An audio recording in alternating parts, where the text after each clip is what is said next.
Time જ નથી આપણી પાસે. આવો ટાઈમ હોય છે? તમે નિરાતે સમય લઈને કરો. બધાને પૂછો કે આવી ભીડનું ન રખાય. અરે મારા ભાઈ, આનો તો એક એક પલ જીવી લ્યો. કમસે કમ યાર આ બાળક સાથે રહી લ્યો. દુનિયા જીતી જશો. તમે બાળકના શબ્દ સાંભળો, એની પાસે બેસો, પ્રશ્ન કરો, એના જવાબ આપો. હું ના કરી શકું? તમે એમાં જે મજા છે બિઝનેસમાં છે જ નહીં યાર.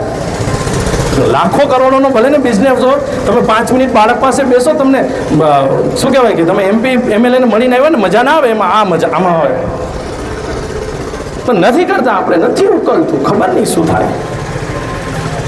60-70 વર્ષ ના થાય પછી આપણે ઈચ્છીએ કે બેટા બેસતો અહીંયા.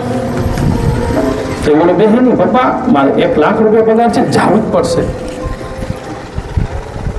તો બેટા તારા બાપની કિંમત લાખ રૂપિયાથી ઓછી છે તારે?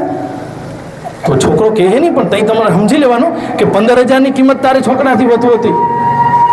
તો હવે તો લાખ થયા. અને તે તો ઓલું તો ઉગતું વૃક્ષ હતું યાર. તમે તો ઢળતું વૃક્ષ છો.